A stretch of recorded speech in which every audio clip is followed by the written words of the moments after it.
Ati mobo baba te nagajira jette se shego konar argane. Dubbi dalcha.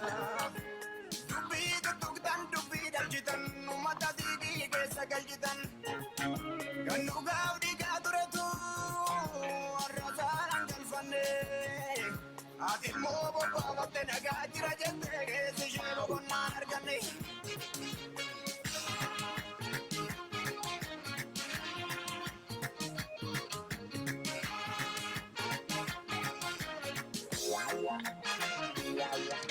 Albelina galesa murte, jovani gagenya orjofte arrannu branamne.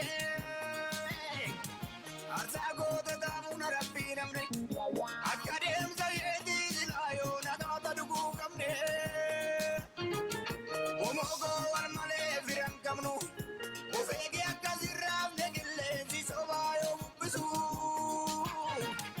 Charar ganam kutan zikukutu. Azizi wale shubbizo bole yankeri gabochizu.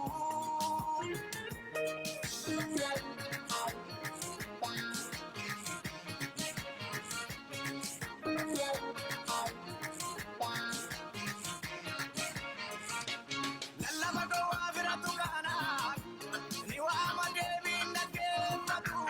Lalla bago avira tukana, adde kutu devi nake matu. Laki zangazu. Omogo dada makini wagange bunna mombasu. Laki zangazu. Omogo dada makini wagange bunna mombasu. Barwa undi radiba. Wacha laki zange tamijane borsidiba infudatini radiba. Radiba. Borsidiba.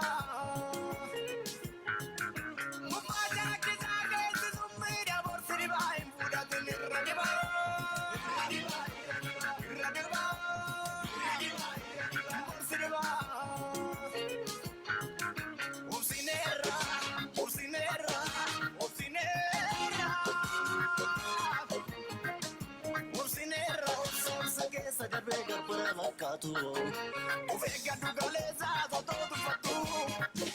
Ande sumatte jibbite lavaga de zitte sirbite. Obsinera, obsinera, obsinera. Obsinera, obsagesa de bega brava catu. Ufega dugaleza toto tu fatu. Ande sumatte jibbite lavaga de zitte sirbite. Barwa undi radiba. Venga tapatana.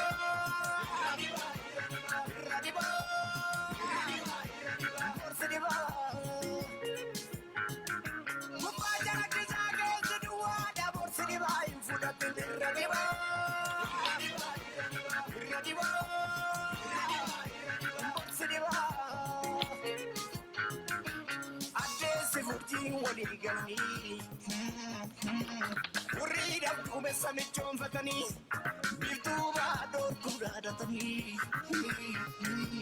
Bitu yero sheva non tu isane yai lakani.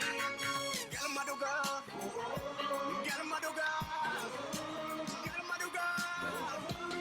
Ijar zaza ulfatu, akira kutugani mana batu. Galmaduga, galmaduga.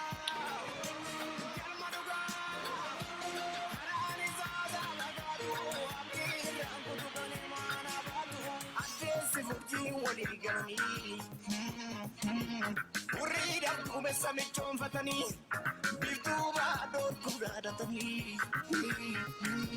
Bitu yero sheva non tu isane yai lakani. Galmaduga, galmaduga, galmaduga. Wabaiza gabatu akira kutugani. Hayyee galatoomaa baga nagaan dhuftanii xiqqaa tafarii baay'ee galateeffannaa sirbii dhiyoo kana bahaa jiranii hedduu nama gammachiisuu dhugaa dubbachuudhaa fi gama aartiitiin qulqullina kan qabanidha. Walaloon isaanii, yeedaloon isaanii, waraabbiin shubbisni hundumti isaanii kan namatti tolanidha. Baay'ee isin jaalannaa waan gaarii hojjettanii.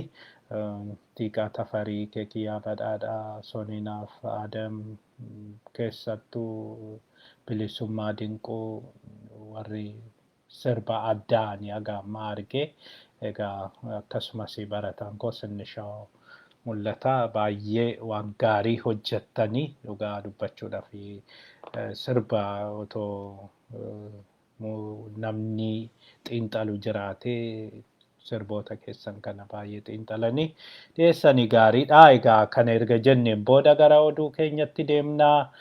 Oduu gaggaarii qabannee dhiyaannee jirra har'aa.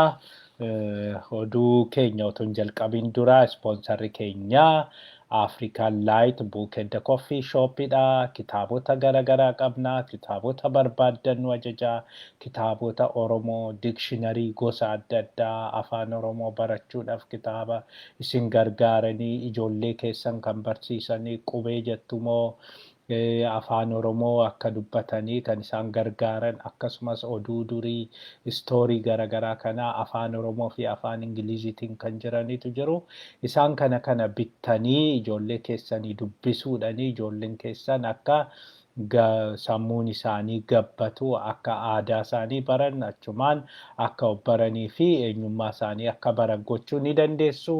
Kanaafi kan isinii jiru kanumaaf dhaabbatee hunda caala Oromoodhaaf kan dhaabbate Oromoo irratti kan xiyyeeffatu African Light Book and Coffee Shop jira. Kanaafi isinii owwaannaa ammuma kunoo liinkiin kunoo as jira. Anuma fuuldura jira asirratti ilaaltanii ajajachuu dandeessu. Keessa galtanii waan barbaadan ajajachuu dandeessu gochuu dandeessu.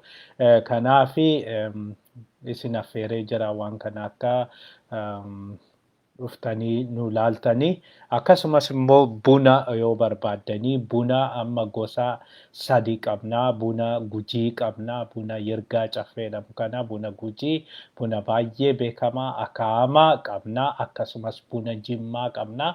Buna Jimmaas namni jaalattan buna Jimmaa jedhaatoo nu ajajaa. Buna Gujii kan jaalattan buna Gujii jedhaatoo nu ajajaa. Akkasumas ani lakki yeroon qabu buna danfisachuudhaa fi buna daakuufis danfisachuuf yeroon qabu yookiin immoo iddoo hojiitti buna dhugaa kan jettanii instant koffiin jira. Instant koffii kunii bishaanuma ho'istanii achiin booda isatti naqxanii dhuguu qofaadha. Bunni kuni instant koffiin kuni buna akka biyya kanaa buna callisee miti. Bunni instant jedhanii biyya kanatti gurguran buna Biraazil buna gadi bu'aa buna fayyaadhaaf iyyuu gaarii hin taane. Maaliifii hunda caalaa bunni Biraazil makaanaayizdi waan ta'eef maashiniidhaan waan funaanamuu fi hundumaa kan difeektii qabus kan maal qabus keessa galaa kanaaf bunni isaanii kan hadhaa'uu fi kan buna gaarii hin taane kan gabaarrattis gatiin isaa rakasa ta'e kan gurguranii. Kan keenya garuu harkaan kan guuramu lammaffaa naachuraaliidha orgaanikiidha. Waan hundi isaayyuu orgaanikiidha. Orgaanikii waan ta'eef harkaan funaanameeti aduu irratti gogeeti kan dhufu. Lammaffaa keessaa funaanamee tokkoyyuu kan mudoo qabdu otoo keessan galiin keessaa funaanamee gabaa addunyaatti jedhameeti ergamaa. Isa sana nuti qonnaan bulaa sanarraa finnee kan Jimmaa qonnaan buloota waldaa qonnaan bulaatirraa kan binnee kan Gujii immoo Turee Waajiitirraa kan binnee. Turee Waajii qonnaan bulaa beekamaadha. Namni Gujii taatan nama kana gaafachuu dandeessu. Buna kee gurgurteerta jechuu ni dandeessu. Kanaafi akkasitti buna abbaa beeknu eenyutu oomishe kan beeknu buna akkasii sana qabnaa buna kwaalitii jechuudha. Waanuma hundumaan iyyuu kwaalitii kan qabu buna sani kan nuti isinii dhiyeessinu. Kanaaf maashiniin natti iyyee maalidha aara sanii jedhanii apartimentii keessa warri jiraattan yookiin mana keessa yoo jiraattan akka poolisiin isinitti hin dhufne jennee buna isinii akoofnee qopheessinee isinii dhiyeessinee jirra. Kanaaf nu ajajadhaa jennaa. Nu ajajuu jechuun bunuma keessan ajajachuu jechuudha. Buna Oromiyaa ajajachuu jechuudha. Kana bunni keenya otoo jennu maarkiin isaa Odaa Koffii jedha. Odaa Koffiidhaan beekama. Inni biraandii keenya Odaa Koffiini. Addunyaa irratti akka Odaa bunnii fi Odaan walitti dhufeenya guddaa qabu. Kanaaf jennee Odaa buna keenya Odaadhaan waamne. Egaa kana erga jenneen booda gara oduu jalqabaatti deemnaa. Oduun keenya har'aa namoonni keessa beekanii poolisoota irraa kan nuun gahan jalqabnaa. Oduun keenya jalqabaa waa'ee Jawaar Muhammadii akka keessa beektonni poolisii keessaa nutti himanitti qorattoonni Jawaar egaa qorannoo isaanii geggeessanii qorannoo isaanii gara abbaa alangaatti dhiyeessanii jiru. Dhimma kana yookiin Jawaar yakka hojjate jedhanii kan qorachaa turanii poolisoonni poolisii federaalaa turanii. Poolisii federaalaa walumaa galatti ijoolleen Oromoos keessa jiru ture. Isaan hundi erga qorataniin booda waan tokko waan isa himachiisu argachuu hin dandeenye. Ragaan tokko Jawaar irratti ragaa ta'ee kan dhiyaatuu fi yakka jedhamee kan isa hiisisu tokkoyyuu hin jiru nuun jedhanii jiru. Garuu ija shakkiitiin kan laalanii fi tarii abbaa alangaa ni gargaara. Abbaan alangaa itti gargaarama jedhamee kan yaadame kan saatalaayitiin mana Jawaarii argame jedhamu san qofaadha.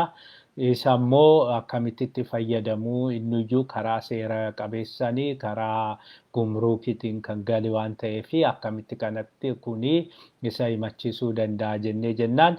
Tarii isaa abbaan alangaas mootummaanis waan kana qaaniidhaaf jedhee akkasumaan callisee otoo balleessaa tokko malee hidhe akka hin jedhamnee fi ishii sana ragaasaa achi keessaa gumruukii keessaa maalii keessaa balleessee achiin booda kunoo karaa seeraan alaatiin galchee jedhee himachuu ni danda'a. Ishii sanarratti ragaa argadhe jechuu ni danda'a. Sanaan ala tokkoyyuu ragaa ta'uu kan hin dandeenye jedhanii jiru. Kanuma wajjiniin egaa namni waa'ee Jawaar qorachaa ture Oromoo kan ta'e nama Saajiin Sisaay Balaay jedhamu. Saajiin Sisaay Balaay kuni qorataa ture akka siviilittis kan inni aakti godhu. Namni kuni waan baay'ee isarratti walumaa galatti kan qorachaa turedha. Namni kunis waan tokkoyyuu hin arganne jedhanii. Haa ta'u malee namni kuni amma yeroo dhiyoo keessatti nama wayii qoradhu jedhanii ajaja mana murtiitiin ala mana namaatti erganii mana namaa dhaqee mana nama sanii qorachuudha otoo ta'u namni suni mana koo seeraan alaa hin qorachiisuu jedhee meeshaa shugguxii fakkaataa shugguxii itti baasatee jennaan namtichi kuni Sisaay Balaay kan jedhamu kuni dafee namicha kana rukutee waan ajjeesee fi Saajiin Balaay kuni hidhamee jira jedhamee jira. Amma dhuguma Saajiin Balaay kuni akkasiin haa hidhamu dhimma Jawaar wajjin wal qabatee haa hidhamu wanti beeknu hin jiru. Garuu ragaan nuti arganne qorannoo kana adda dureen kan gaggeessaa ture nama kana. Namni kun immoo ani ragaa hin arganne jechaa ture jedhanii ani ragaa hin arganne ani ragaa waan amansiisuu hin arganne jedhee booddarra namni kunis haala kanaanii mana hidhaa akka galu godhamee jira. Kana malees wanti poolisii irraa dhageenye waa'ee Jawaar ilaallatee yeroo inni soostanyaa turetti Jawaarii mana hidhaatii masalaaliidhaan yookiin baattoodhaan baasuudhaaf yaaltanii jedhamanii poolisoonni 7 hidhamanii jiru. Egaa akka isaan jedhanitti halkanii masalaalii fidanii masalaalii sanaa erga galchaniin booda Jawaaritti wayyaa poolisii uffisanii poolisii fakkeessanii masalaalii sanarraanii gara alaatti baasuu otoo taanu masalaaliin suni cabee achiin booda erga cabeen booda maalidha maaltu cabe jedhanii warri kun dammaqanii gaafa jedhanii dafanii Jawaar gara mana inni jirutti kutaa jirutti deebisanii achiin booda hundumtuuyyuu deemanii achi kuni ragaamee jennaani eenyutu kana godhee jedhanii poolisoota yeroo sanitti waan kana godhanii 7 hidhaa jala oolchanii jiru jedhamee jira. Haala kanaan egaa poolisoota kana akka dhageenyetti qarshii 800,000tu kaffalamee fi tokko isaaniitii 800,000tu kaffalamee fi kana gochuudhaaf jedhanii jiru. Kanumaan wal qabatee dubbiin kun achi qofa otoo hin ta'in hanga ajajaa poolisii Finfinnee deemaa jedhanii poolisii Finfinnee ajajaa poolisii Finfinnee nama Komaander Asaffaa Birruu jedhamu hojiirra dhaabanii jiru. Komaander Asaffaa Birruu kuni ajajaa poolisii Finfinneeti. Akkasumas Jawaarii Loogdaa Jawaariif dhaabattaa jedhanii Jawaarii dhaabattaa nama Jawaarii fi hojjetu ati jedhanii isaa hojiirra dhaabanii jiru. Aga ammaa hiniine garuu hojii isaa hojjechaa akka jirredha. Haa ta'u malee bakka isaa namni bu'ee hojjechaa jiruu fi namni harka mirgaa Abiyyi ta'e Abiyyiin baay'ee walitti dhiyaatu nama Hasan Gooshuu jedhamudha. Nama Hasan Gooshuu jedhamu kuni amma akka hojjechaa jirudha. Akkasumas immoo waan kana namoota qe'ee isaaniitti dhaqaa sakattaa ajjeesaa jedhee kan waan barbaade ajachiisaa jiru nama Inspektar Mangistuu jedhamudha jedhamee jira. Namni kuni yakka qorannoo yakkaatirra jira jedhamee jira. Walumaa galatti egaa kana yoo walitti qabnee xiinxalluu fi wanta yeroo darbe namoonni tokko namoonni gama poolisii irraa ragaan nu ga'e jedhanii Jawaarii poolisoonni muraasni poolisoota biraa harkaa fuudhanii bilisa baasuudhaaf otoo yaalanuu walitti dhukaasan jedhamee akka rukutamuu yaadame jedhamu suni ammas tarii ta'uu danda'a waan jedhu nutti ibsa kuni duraan dursee hagaan beekutti akkas jedhanii poolisoota kana haa hidhanii malee ragaan Jawaar seeraan ala achi poolisiidha qarshii kennee na baasaa jedhe hin jiru. Waan sana godhus natti hin fakkaatu. Beekatiif namoota yookiin poolisoota loogii yookiin dhugaadhaa dhaabbatan achi keessaa hidhuu fi achi keessaa miidhuudha kan isaan barbaadanii. Lammaffaa immoo Jawaaris iddoo inni dura ture kan gara Meeksikootti dabarsanis balaa kanaatiin ture. Kanaaf ammallee waan akkasii kun hin yaadama jedhanii deddeebisanii uummata erga amansiisaniin booda tarkaanfii wayii fudhachuu ni yaadu jedhee yaada. Kanaaf oduu kanas kan isinii dhiyeessaa jirru uummanni beekuu qaba.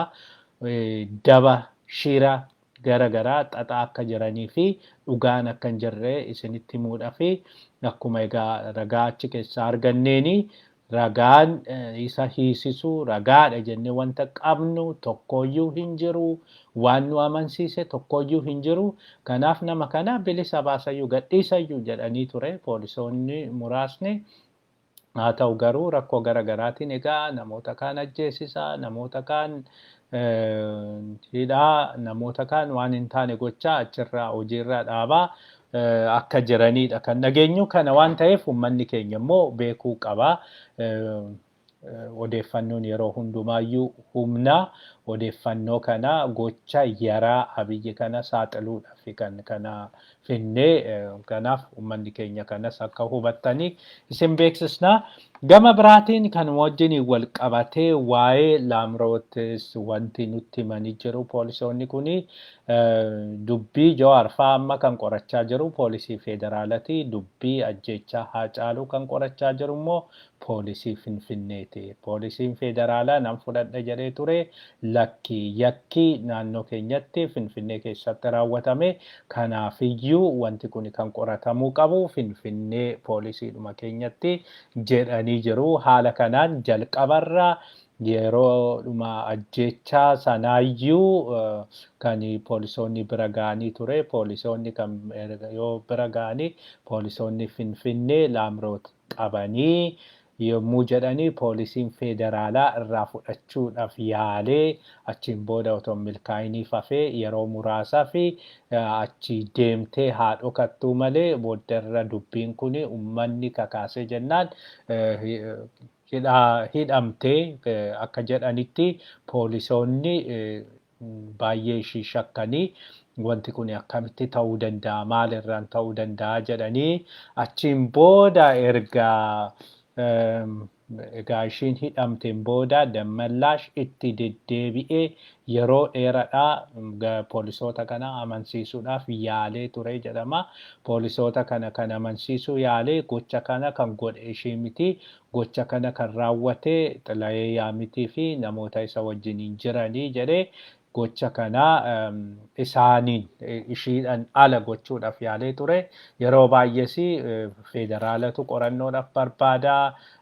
Nutu qorannoodhaaf barbaadaa jedhee konkolaataadhaan dhufee intala kana fuudhee deemee bakka ishiin ooltu bakka ishii tursiisuu hin beeknu achiin booda turanii yeroo dheeraadhaa erga wajjin turaniin booda deebitee gara mana hidhaatti galaa jirti jedhanii.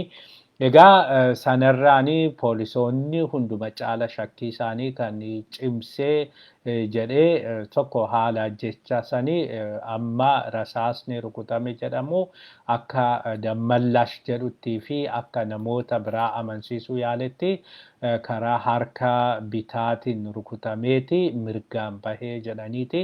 Paatoloojistiin keenyas kana nu mirkaneessite hospitaala irraa waan jedhan qabu.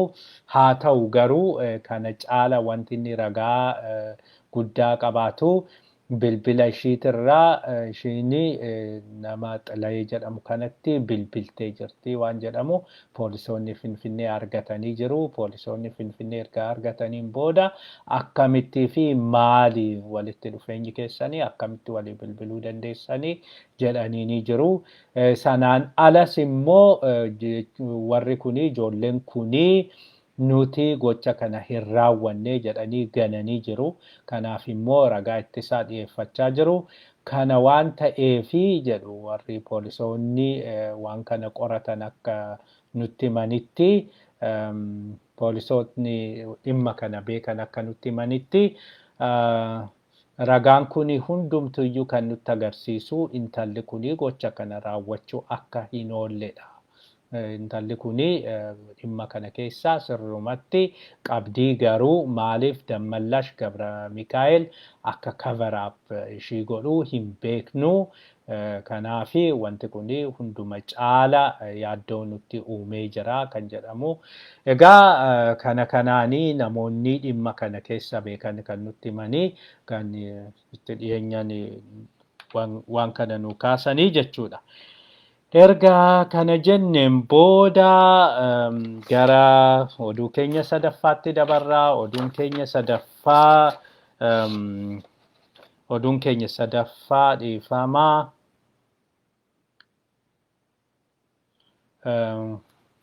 Oduun keenya sadaffaa Naqamteetti poolisoonni lama ajjeefamuu isaanii himamee jira. Poolisoonni ajjeefaman kuni maqaan isaanii tokko liyyuu poolisii keessa miseensa liyyuu poolisii kan ta'e Katamaa Warqiyyee nama jedhamudha. Inni biraa immoo miseensa poolisii Oromiyaa kan ta'e Tafarraa Bafiqaaduu jedhama. Namoonni lamaan kuni magaala Naqamtee keessatti kaleessa ajjeefamanii jedhamee jira.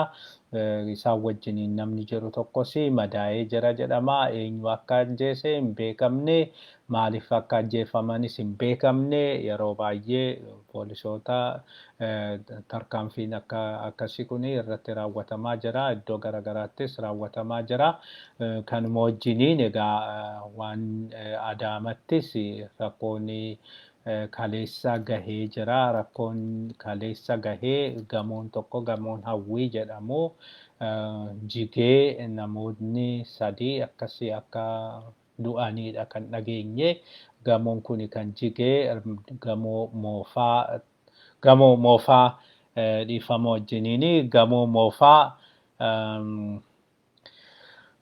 moofaa digaa jiru tokko gamoo haaraadhaan bakka buusuudhaaf jedhanii isa diigaa otoo jiranuu of eeggannoo malee naannoo sana otoo deemanuu achirraa bolokkeettiin irratti kukkufee namoonni 3 du'anii namoonni biroo immoo baay'een madaa'anii jiru jedhamee jira. Erga kana jenneen booda gama Tigraayitti dabarraa. Tigraay koomaandoo leenjistee eebbisiistee jirti. Koomaandoo kana kan eebbisan kaleessa. Koomaandoo kana yeroo eebbisanis agarsiisa waraanaa garaagaraa Maqalee keessatti gaggeessanii jiru. Kanuma wajjiniin eebba koomaandoo kanarratti Dammallash Gabra Mikaa'el mootummaan Itoophiyaa mootummaan Abiyyi hawwaannisa wajjiniin ta'uudhaan nutti duulaa jira. Uummati Tigraay akka rakkatu, akka beela'u, akka rakkoo guddaan irra ga'uu godhee jira jedhanii dubbatanii jiru. Akkasumas komii dhiyeessee jira. Hunduma caalaa yeroo qorichi garaagaraa naannoo garaagaraatti, naannoo Amaarattis, naannoo Oromiyaattis yeroo biifamu naannoo Tigraayitti waa'een farra hawwaannisaa kun qorichi tokkoyyuu kan biifame hin jiru. Kuni maal nutti agarsiisa? Mootummaan federaalaa hunduma caalaa nu miidhaa akka jirudha kan inni dubbate. Gara biraatiin immoo ministeerri barnootaa maaskii barattoota hundumaaf iyyuu gaafa ergu maaskii barattoota Tigraay dhorkatee jira jedhee jira. Kunis bajatni kan hundumaa qabamee otoo jiru barattoota Tigraayifis Amaaratiifis naannoo biraatiifis qabamee otoo jiru maaskii kana manneen barumsaa Tigraayitiif dhorkachuun kuni waan hin malle waan silaa ta'uu malle garuu kuni ta'ee jira. Kuni hunduma caala nu gaddisiisee jira jedhanii jiru. Kanumaan wal qabatee qorataanii Crisis Group William Davidson gara Maqalee deemee ture. Gara Maqalee deemee warra Maqalee wajjiniin mari'atee akkasumas mootummaa federaalatti waan tokko dhiyeessee jira. Akka inni jedhutti garaagarummaan Tigraay fi mootummaa federaalaa jidduu jiru baay'ee bal'atee jira. Hundumtuyyuu wal abaaraa jiru. Tokkotti dhaadachaa jira. Tokkotu balleessee isaantu akkas godhee akkana godhee jedhaa jiru. Haala kanaan itti fufee jennaani waraanni jidduu isaanitti banamuun waanuma oolle. Guyyaa eeggataa malee yeroo eeggataa malee ammallee taanani waraanni isaan jidduutti ga'uun waan hin oolle jedheeti kan dubbachaa jiru. Egaa kanaafi jedha hunduma caalaa amma wanti yaadamuu qabu mootummaan ce'umsaa akka isaan jedhanitti akka warri Tigraay jedhanitti mootummaan yookiin adaraa tokko kan imaanaa mootummaa imaanaa tokko akka hundaa'uudha kan isaan gaafatanii. Mootummaan imaanaa tokko hundaa'ee hundumtuyyuu mormitootas haa ta'u mootummaa bilchiginnaas haa ta'u mootummaa Tigraayis haa ta'u hundumti isaaniitiyyuu itti hirmaatanii achiin booda sana booda mootummaa hundaa'u saniini waliigalteen godhamee akkasitti rakkoo kana hiikuun danda'ama malee haala kanaanii otoo bilchiginnaan jirus Tigraay asitti mootummaa federaalatti hin deebitu.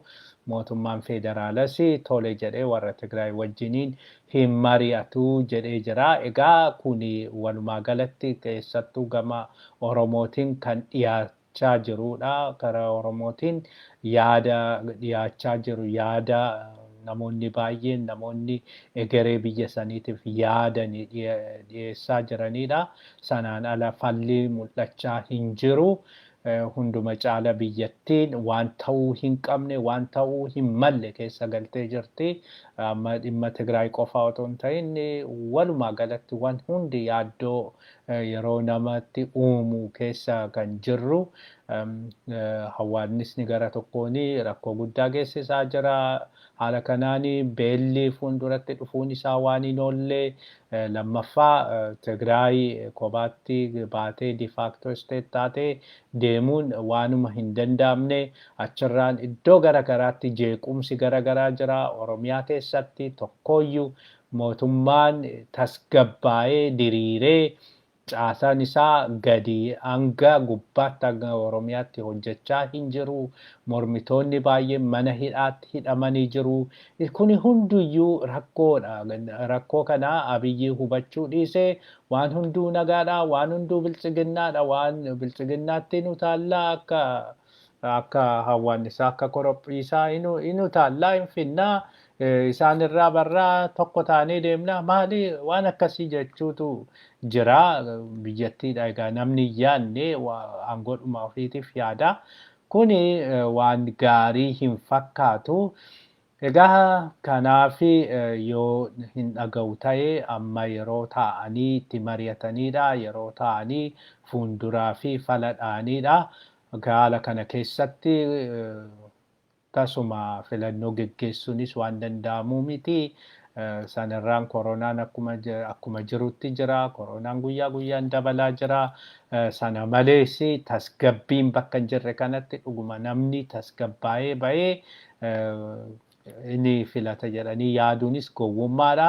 Kana hundumaayyuu fala kan ta'u taa'anii mari'achuudha. Taa'anii mari'achuu kanaaf immoo warra hidhaman dura gadhiisuudha. Warra hidhaman kana gadhiisanii isaanuma wajjiniin iyyuu mari'atanii dhiifama wal gaafatanii mari'atanii egereen keenya maal ta'uu qaba? Maalitti deemna? Garam deemna?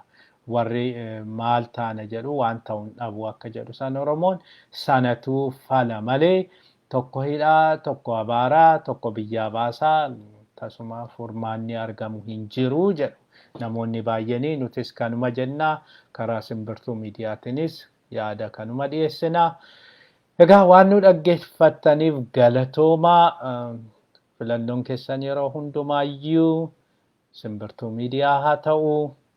Kitaaba barbaaddaniif, buna barbaaddaniif immoo koottaa yeroo hundumaayyuu banaadha. Balballi keenya anaa dhufu isiniin jennaa. Nutis isin qabna, isinis nu qabdu, wajjiniin fuulduratti iddoo guddaa geenya.